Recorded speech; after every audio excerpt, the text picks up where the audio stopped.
So definitely an odd choice of an Ultimate Collector Series set, and that is the Mandalorian N-1 Starfighter. That is this year's May the 4th big UCS set, and it looks pretty good actually. The set number is 75442. It has 1,809 pieces. It's going to retail for, I believe, $240 US, and will go on sale May 1st of 2026.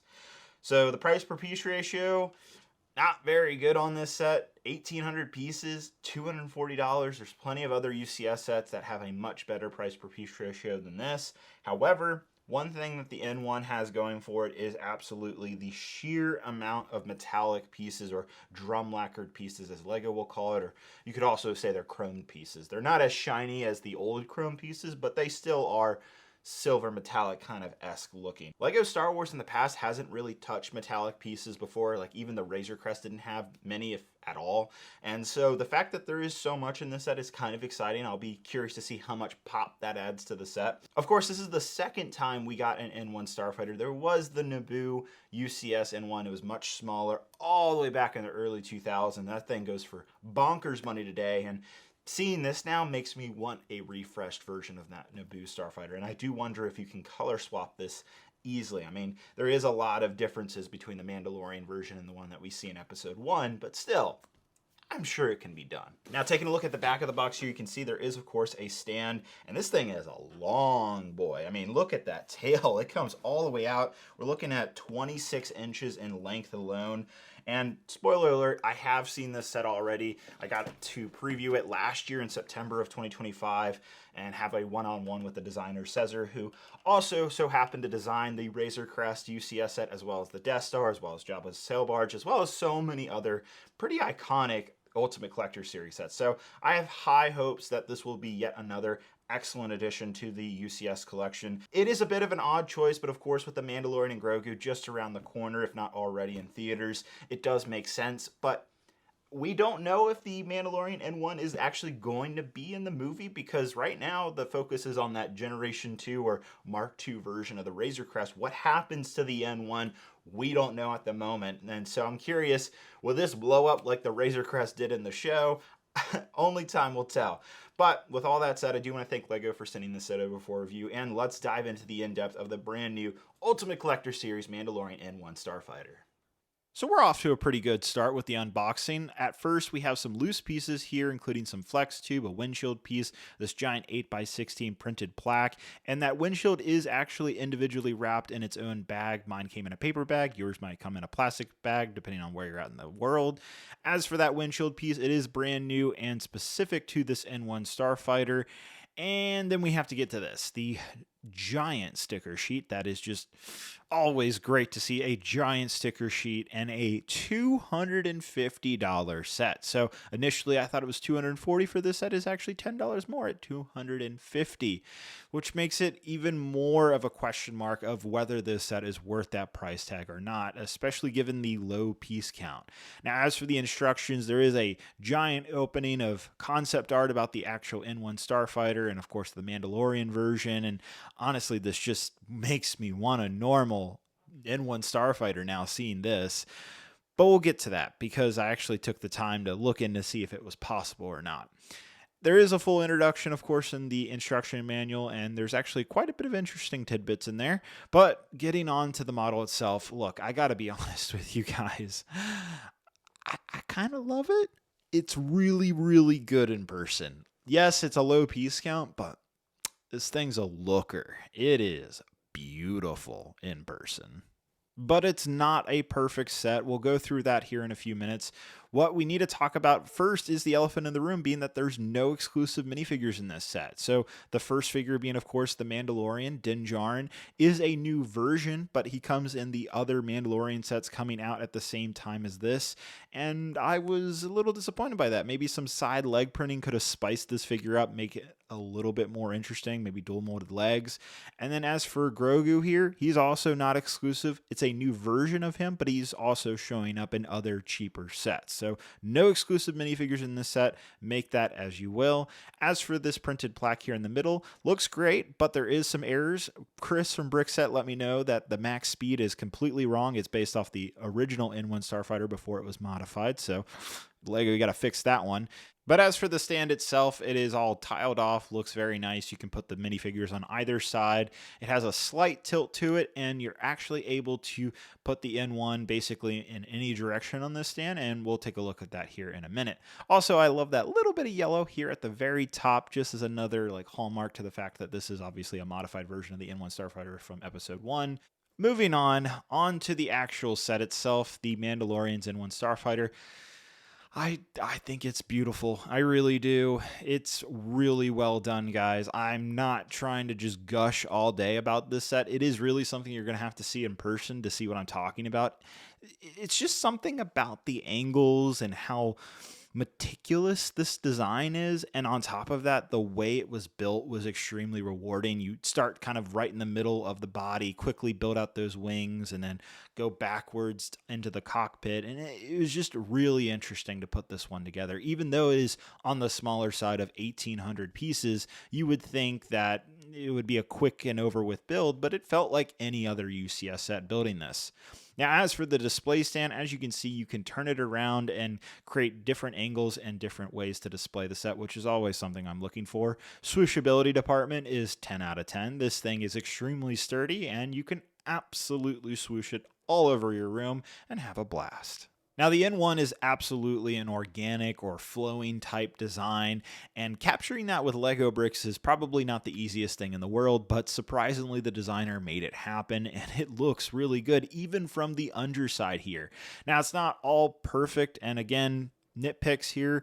There could have been more anti-studs or reverse tiles to make this a little bit smoother on the underside, but there is some inverted tiles happening here and some slope pieces in an interesting fashion to make it more in its shape. But I think the most disappointing aspect is the lack of chrome pieces underneath the set. I wish we had the same pieces that we had on the top. Now, there is a reason for that. Lego has a rule that they can't connect chrome pieces to normal Lego pieces because of the stud friction of the chrome peeling off. Long story there. But yes, there's the short story. As for the actual chrome pieces themselves here on the top of the N-1, well, they look good. I mean, there's quite a bit. First off, we have this brand new molded piece right here on the front of the engine, which is kind of this new 3x3 curvature that has kind of a side cutout to it. And then we also have some recolors of the dark saber as well as the Lord of the Rings sword, also in light bluish gray. So that's pretty cool, combining two different swords together. Those engines are really well designed. And yes, that little antenna piece from the classic Lego playset N-1 makes its return here in this set as well. The other engine on the opposite end is a little bit more clean because it's a little different than the other one. And then as for those chrome pieces, you can see there is quite a bit here. This is absolutely contributing to the cost of the set, and there is a lot of brand new metallic drum lacquered pieces in this set as well. Inside the middle of the set, you'll see that we have kind of that engine-esque looking area, and you can see here we have the windshield piece, which can actually slide open. Not really slide, but you have to kind of yank it off and put it onto a stud in front of it. Not the most elegant solution, but I was told by the designer that they tried to make this a sliding function and it just wouldn't work without compromising other aspects of the design. Really not a big deal, so you can either have it open or closed. Now, as for the cockpit itself, there is a sticker in there, but I do love the controls here, utilizing these little tie-down stud pieces that are utilized for ropes.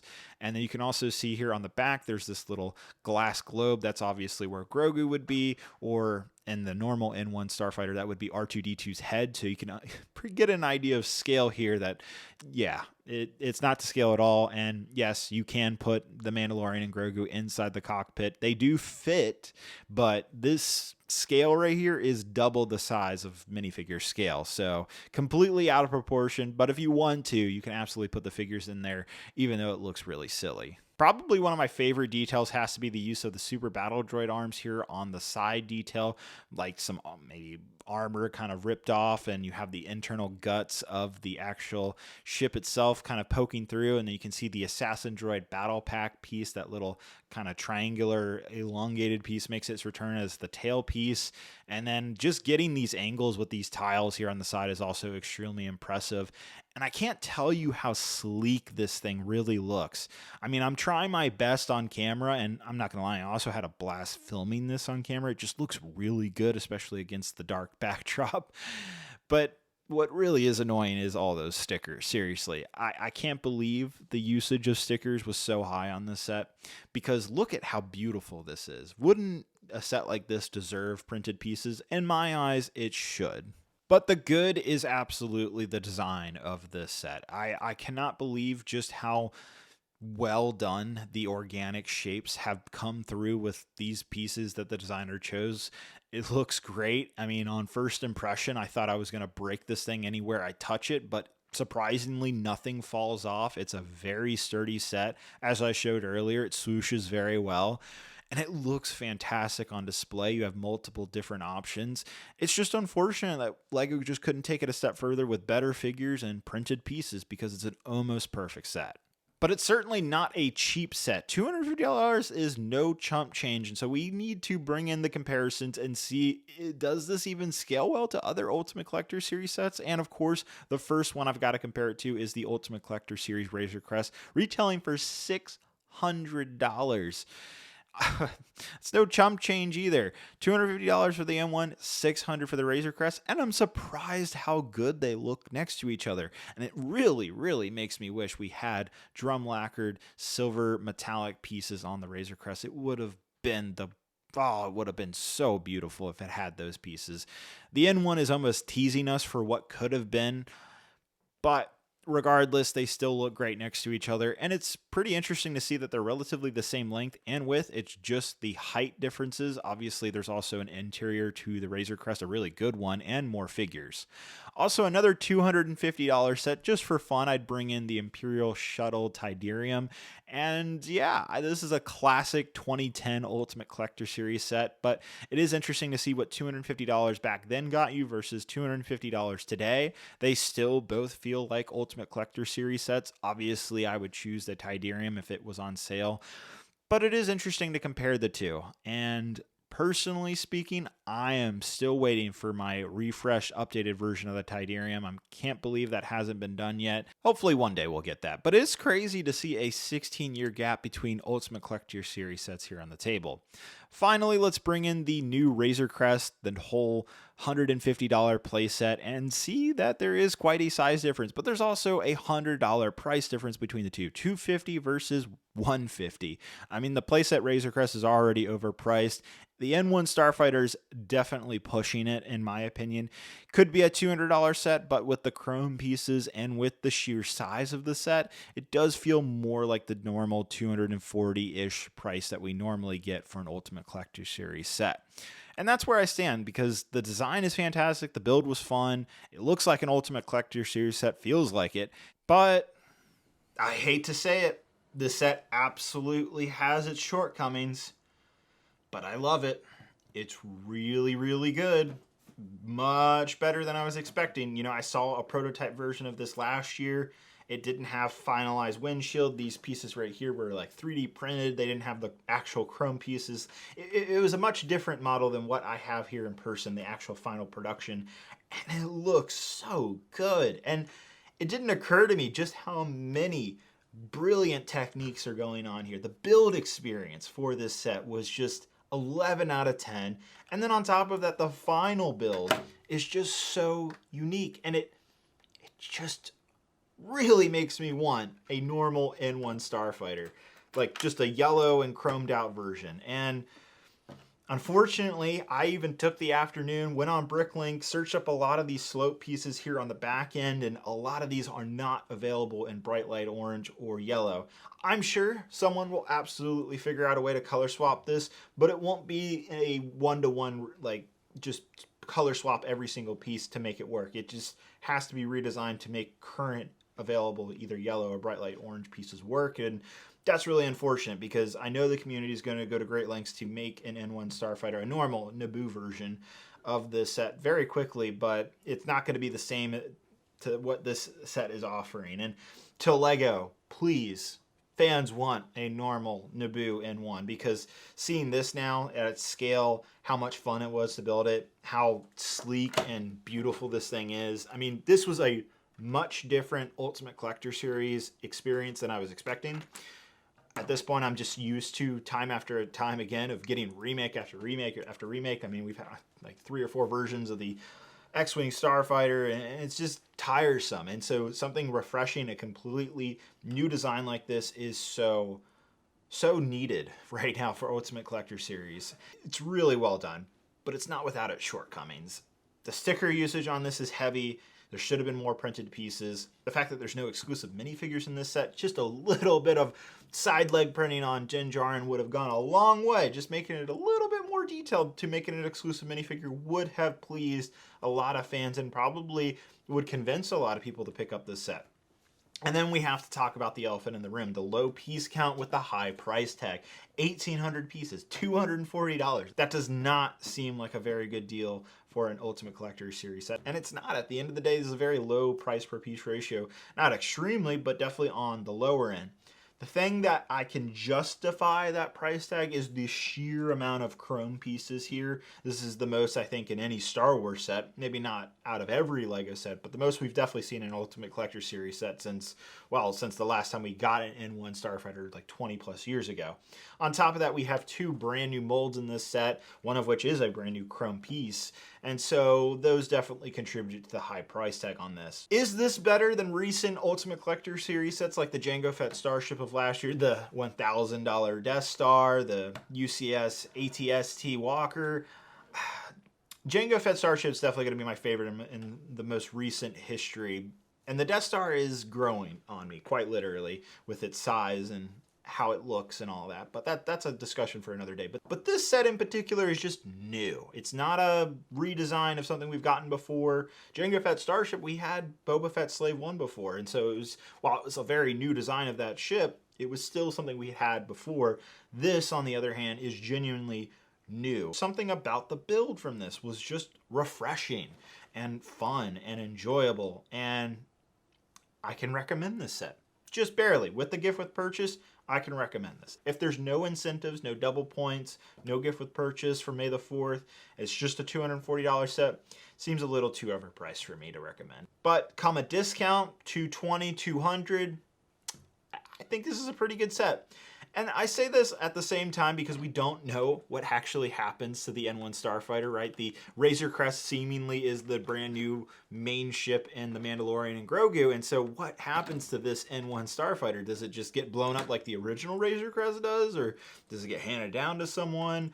Only time will tell when the Mandalorian Grogu comes out. If you're watching this review after, of course, the movie came out, you're probably already laughing at me, and that's fine. But I like that you can display this in different angles too, and it looks so good. It catches your eye. It really does. You put this on your shelf, it's absolutely going to be an eye catcher, and I think that's a great thing. And that's what you want from an Ultimate Collector Series set. And out of this entire Mandalorian and Grogu wave, I know this is the most expensive set, but in my opinion, it is the best set out of the wave. It is just so cool looking, fun to build, great experience overall. I just wish it had more printed pieces and at least one exclusive minifigure.